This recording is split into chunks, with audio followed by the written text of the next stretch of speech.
Today I will be reading How the Grinch Stole Christmas by Theodore Geisel.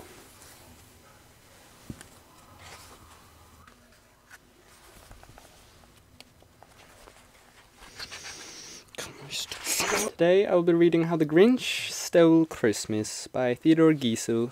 Every what down in Whatville liked Christmas a lot.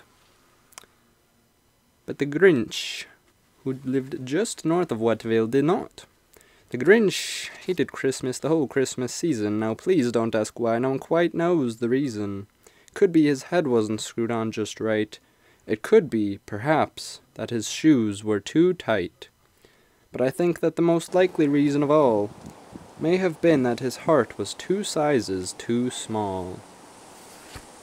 But whatever the reason, his heart or his shoes, he stood there on Christmas Eve hating the Whats, staring down at his cave with a sour Grinchy frown at the warm lighted window below in their town. For he knew every what down in Whatville beneath was busy now hanging a mistletoe wreath. And they're hanging their stockings, he snarled with a sneer. Tomorrow is Christmas, it's practically here. Then he growled, and with his Grinch fingers nervously drumming, I must find some way to stop Christmas from coming. Tomorrow, he knew, all the what girls and boys would wake bright and early, they'd rush for their toys, and then, oh the noise, noise. That's one thing he hated, the noise. Then the Whats, young and old, would sit down to a feast, and they'd feast, and they'd feast, and they'd feast.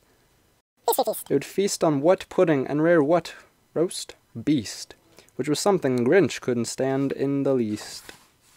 And then they'd do something he liked least of all. Every what down in Whatville, the tall and the small, would stand close together with Christmas bells ringing.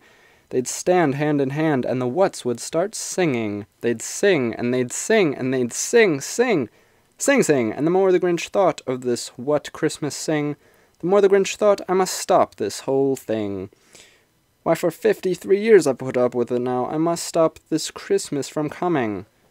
But how? Then the Grinch got an idea. An awful idea. The Grinch got a wonderful, awful idea. I know just what to do, the Grinch laughed in his throat, and he made a quick Santa Claus hat and a coat. And he chuckled and clucked, what a great Grinchy trick. Why, with this hat and this coat, I'll look just like Saint Nick. All I need is a reindeer. The Grinch looked around, but since reindeer are scarce, there was none to be found. Did that stop the old Grinch? No, the Grinch simply said, if I can't find a reindeer, I'll make one instead. So he called his dog Ginger, and he took some red thread, and he tied a big horn on the top of her head. Then he loaded some bags and some old empty sacks on a ramshackle sleigh, and he hitched up old Ginger. All the windows were dark, quiet snow filled the air. All the Whats were all dreaming, sweet dreams without care.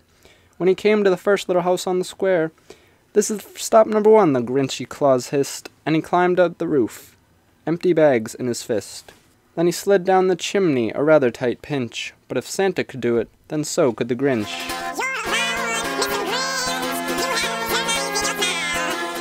Maybe Christmas, he thought, doesn't come from a store.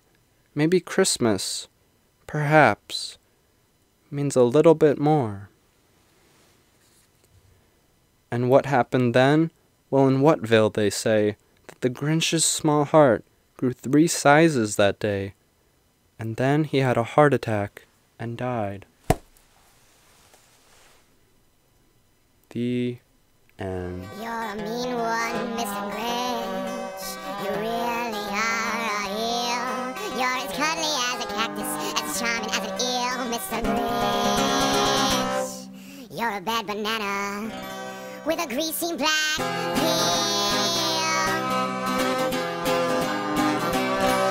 You're a monster, Mr. Grinch. Your heart's an empty hole. Your brain is full of spiders. You got garlic in your soul, Mr. Grinch. Go see Jimmy. I wouldn't touch you with a 39.5-foot pole.